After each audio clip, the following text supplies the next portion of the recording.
देखिए, जनता की समस्याओं के लिए निराकरण का दौर चल रहा है और राजनीति अपने पूरे उफान पर है और भाजपा भी अपने प्रचार में अपने बड़े बड़े नेताओं को झोंक चुकी है। वहीं कांग्रेस के बड़े दिग्गज नेता भी मैदान में दिख पड़ रहे हैं। मेरे साथ में इस वक्त ताम्रध्वज साहू हैं।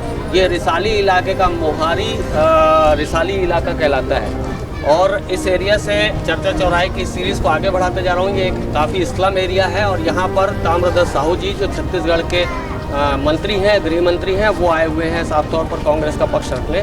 सर बताएंगे, यहाँ पर जो रिसाली नगर निगम बन रहा है वो किस रूप में देख पा रहे हैं? क्योंकि नगर निगम पहले भिलाई में भी था, पहले भी पार्षद चुने जाते थे, लेकिन अब नगर निगम बन रहा है तो एक मेयर बैठेगा और थोड़ी कसावट आएगी, तो उसको किस रूप में देख रहे हैं? देखिए, अभी जो चुनाव हो रहा है विशेषकर प्रदेश में पहले चरण में हो गया था, जो बचा था उसमें अभी चुनाव हो रहा है, लेकिन रिसाली निगम के लिए एक अलग विशेषता की बात है और वो विशेषता है पहले रिसाली का ये अंचल जो 13 वार्ड था भिलाई नगर निगम में हुआ करता। उस समय यहाँ अपेक्षित विकास नहीं हो पाया था।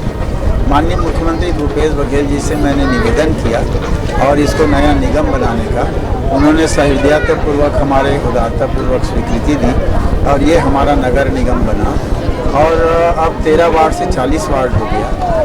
विकास हम लोगों ने 1.5 साल में 15 महीना कोरोना काल को छोड़ दें और जब विकास काम हम लोगों ने शुरू किया तो इस 1.5 साल में लगभग 100 करोड़ के काम इस 40 वार्ड में हमारे रिसाली निगम में हम लोगों ने किया है। विकास कार्य से अलग हट करके भी आगे और हम लोगों ने अंग्रेजी मीडियम स्कूल भी हम लोगों ने खोला, यहाँ कॉलेज भी हम लोगों ने खोल दिया, यहाँ 30 बिस्तर अस्पताल भी हम लोगों ने खोल दिया। तो इन सारी चीज़ों का एक ज़बरदस्त असर पड़ा है। रिसाली की जनता के कुछ ज्वलन सवाल भी हैं। मैं लगातार प्रोग्राम कर रहा हूँ, अलग अलग लोगों से बात भी कर रहा हूँ। रिसाली की जनता ये कहती है कि झुग्गी झुपड़ी जो मुक्त एक इलाका होना था वो नहीं हो पाया। अस्पताल जैसा आप बता रहे हैं तो जो मेजर ट्रीटमेंट की बात होती है तो आज भी सेक्टर 9 पे या फिर पटरी के उस पार पे जो बड़े अस्पताल हैं, निजी अस्पताल, उन पर डिपेंडेंसी रहती है। 10 किलोमीटर का एक रन रहता है। जो यहाँ बेरोजगारी है उसको दूर करने के लिए जो गुमटियों का आवंटन होना चाहिए था वो सब नहीं हो पाया। पानी की समस्या है, साफ़ सफाई की समस्या है, जगह जगह जो तालाबों में भैंसें नहाती हैं, गोबर का एक समस्या है, जानवर रास्ते में बैठे रहते हैं। ये सारी समस्याएँ जनता हमको बताती है। बिल्कुल सही बता रहे हैं वो लोग, कोई गलत नहीं बता रहे हैं। मैं भी तो कह रहा हूँ 15-20 साल से कभी यहाँ काम हुआ नहीं। अभी चुनाव जब होगा तब उस पर फोकस होगा कोई चीज़, बिना चुनाव करेगा कौन काम। और 15 महीना कोरोना काल था तो वैसे ही सब काम बंद था। रही सवाल इलाज की सेक्टर 9 की, इसीलिए तो हमने नया अस्पताल स्वीकृत किया और अस्पताल स्वीकृत किया है वो चालू होगा तब तो व्यवस्था होगी, तब सेक्टर 9 नहीं जाना पड़ेगा, उसीलिए हम लोगों ने किया। नंबर 2, आप पट्टे की बात या गुमटी की बात जो कर रहे हैं, यहाँ का पूरा ज़मीन तो भिलाई स्टील प्लांट का है, तो जो उसको ज़मीन को हम लोग डाइवर्ट कराने में लगे हुए हैं। 250 एकड़ ज़मीन चिन्हांकित कर लिया गया है। 3 बार कलेक्टर और CEO हमारी मीटिंग हो चुकी है और यहाँ से दिल्ली सेल को भेजा जा चुका है। स्वीकृति मिल के आएगी, जब ज़मीन डाइवर्ट हो जाएगा हमको 250, तो व्यवस्थित तरीके से गुमटी भी बनाएंगे, दुकान भी बनाएंगे, अस्पताल की बिल्डिंग भी बनाएंगे, कॉलेज की बिल्डिंग भी बनाएंगे, रेजिडेंशियल मकान प्रधानमंत्री आवास वो भी बनाएंगे।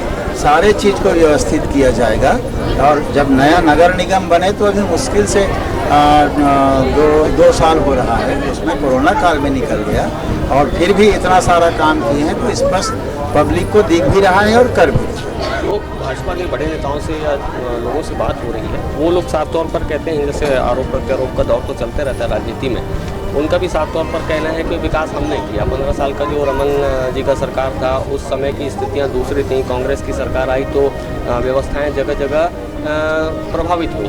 तो इन जो दोनों दावे हैं उन दावों के बीच का अंतर कैसे निकालेगी जनता? अंतर तो जनता निकालेगी।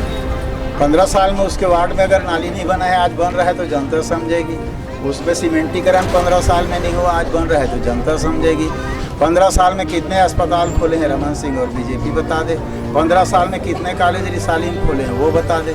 15 साल में कितने अंग्रेजी मीडियम स्कूल रिसाली में खोले हैं वो बता दे, तो जनता स्पष्ट तौर पर देख रही है। पिछले दिनों बिजमोहन अग्रवाल जी का भी इंटरव्यू हमने किया तो उन्होंने कहा कि एक विकास की एक ईंट नहीं रखी गई और भूपेश बघेल जी को उनके गढ़ में हराएंगे। सब जब बात दिखाते रहें, सपने देखते रहें। पहले भी जो चुनाव हुए हैं जितने निगम के, तो उसमें 10 के 10 हम लोग जीते, बड़े निगम को, नगर पालिका को, नगर पंचायत को। इस बार भी हम अच्छे से जीतेंगे, कहीं उनके कहने के अनुसार नहीं। एक अंतिम सवाल है, जैसे कि रिसाली नगर निगम की भी बात अगर आपको असेसमेंट जो बोलता है वो, और छत्तीसगढ़ में जो 15 निकाय हैं उसमें जो आप दौरा कर रही हैं, आपके नेताओं से, बड़े मंत्रियों से बात हो रही है जो वहाँ का कमान संभाले हुए हैं, उनसे छन के क्या आ रहा है? कितने वार्डों में कितने लोग जीत के आएंगे? कुछ असेसमेंट अगर चल रहा हो अभी शुरुआती दौर में। मैं अभी किसी से संपर्क नहीं किया हूँ, क्योंकि 6 तारीख को तो विड्रॉल डेट ख़त्म हुआ है। 7, 8 और 9 3 दिन तो शुरू किए हुआ है। मैं अपने क्षेत्र में हूँ, अपने क्षेत्र में लोगों से मिलना जुलना, दौरा ये कर रहा हूँ। अन्य क्षेत्र के लोगों से किसी से मेरी कोई चर्चा हुई नहीं है। मुझे अपने क्षेत्र के जनता के ऊपर विश्वास है कि यहाँ भारी बहुमत से हम सब सीट जीतेंगे। ये दामोदर साहू जी साफ तौर पर कहना है, इन्हीं जनता के बीच जा रहा हूँ, इन्हीं जनता के सवालों को लोगों तक लाने की कोशिश करता हूँ, नेताओं तक पहुँचाने की कोशिश करता हूँ, और यही जनता है जो चुनाव में अभी वोट करने जाएगी। और किसी के पास घर नहीं है, किसी के पास में पीने का स्वच्छ पानी नहीं है, और किसी के पास में सड़क नाली पानी जैसी मूलभूत आवश्यकता या व्यवस्था नहीं है। तो इन सब मांगों को देखते हुए जनता क्या निर्णय लेती है, ये हम समय समय पर आपको पहुंचाते रहेंगे। साथ साथ नेताओं के दावे, नेताओं के वादे भी आप तक पहुंचाते रहेंगे, और जनता ये आकलन करे, जनता ये असेसमेंट करे कि उनको किन की बातों में कितना दम लगता है, और पूर्व के जो भी कार्यकाल रहे हैं, पूर्व का जो भी अनुभव रहा है, अच्छा रहा है, बुरा रहा है, उन चीज़ों को भी एक प्रकार से नापने तोड़ने की कोशिश करें। तो चर्चा चौराहे की ये सीरीज़ अगर आपको पसंद आ रही हो तो इस सीरीज़ को आगे बढ़ा दें। आप हमारे चैनल को सब्सक्राइब कर सकते हैं, और ज़रूर अगर वीडियोस पे आपकी कोई राय हो, आपका कोई संदेश हो, तो वीडियो के नीचे कमेंट बॉक्स है, उस कमेंट बॉक्स में अपनी राय ज़रूर रखें। नेशन फर्स्ट ABK न्यूज़ के लिए रिसाली इलाके से शशिकांत तिवारी।